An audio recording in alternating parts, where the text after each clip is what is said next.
Hey, I'm Red, and this is My 8 Bits. Left 4 Dead is an enduringly famous co-op game, released almost 10 years ago to date, and Left 4 Dead 2, released a year later, remains a huge success on Steam, being the 43rd currently most played game on the platform at the time of writing. Left 4 Dead 2 is a game close to my heart, and one of those games I return to every few months with some friends to play for a couple of days. What makes Left 4 Dead such an eminently replayable co-op game? What is it that keeps the game ticking, even now? Left 4 Dead's AI director is the entity responsible for making each playthrough of a campaign different. The AI director is responsible for all enemy spawns in each level, including special infected and even more special boss zombies like the Witch in the Tank. Its goal is to create a game session with highs and lows in both tension and gameplay intensity.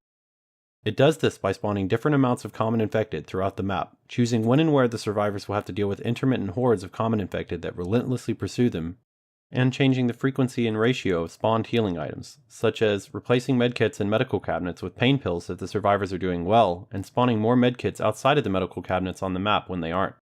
In this way, the director is tasked with pacing each level so that it never feels unfair, but always feels like you just barely made it out by the skin on your teeth. This isn't an illusion either, you always have actually been a couple of misplays from dying.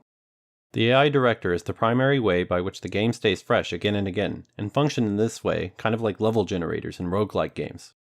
However, unlike in a game like Nuclear Throne, where each level is dynamically generated every time you play, the levels in Left 4 Dead are handmade, and the director has very little control over the map itself.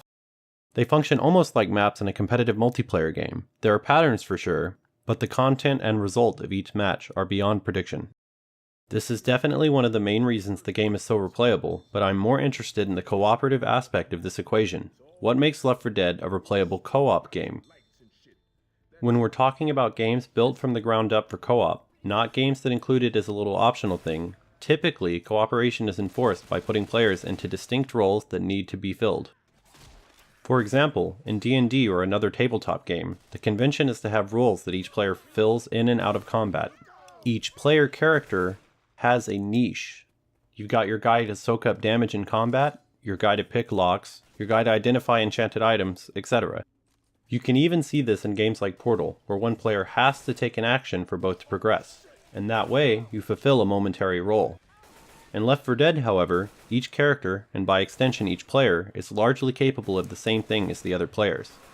Some rules exist in weapon choices, specifically around the shotgun, but these again are momentary and can be changed anytime you find a new weapon. Instead, cooperation is highly encouraged through a few key factors. Firstly, the number of common infected is just too difficult for players to deal with without relying on their team. You have all the tools you need to deal with a fair number of infected, but you're limited in a few key ways. Firstly, ammo. While ammo isn't scarce in Left 4 Dead, neither are your enemies, and you'll quickly find yourself running low if you have to take on the hordes alone. Secondly, melee fatigue. You have a shove you can use to both move zombies away from you and momentarily stun them. This provides a much needed element of crowd control to your kit. However, if you use this move too often in quick succession, you'll be forced to wait a cooldown before you can do it again. Thirdly, you incur a short movement speed penalty every time a zombie hits you. This combined with zombies body blocking you on all sides can make running a non-option in many situations. Fourthly, weapon inaccuracy during both movement and sustained fire. This creates a situation where the player's weapons are intentionally not entirely adequate for the situation, at least alone. You can't quite rely on your bullets to go where you want them to, so instead you have to rely on your teammates to fill in the gaps. Another way cooperation is encouraged is through a few special infected, specifically the Hunter, Smoker, and Jockey, who put the attacked player in a situation where they are completely reliant on another player to save them. You have no recourse as an individual after a successful attack. You either get saved, or you die. The special infected, the Witch in the Tank, also provide challenges that are difficult to deal with if you aren't working together properly. The Witch forces you to communicate her position, and plan to deal with her with your team. Sometimes it's possible to avoid her, and sometimes it's not. You have to tell your team which situation you're in and what you're going to do about it. If the Witch tests your planning skills, the Tank tests your reactions, because you can't predict when and where it's going to show up in the level, only that it will. All these mechanics combine to create a situation where specific roles are never really defined or necessary, but teamwork is nonetheless basically required to proceed. That's it from me today.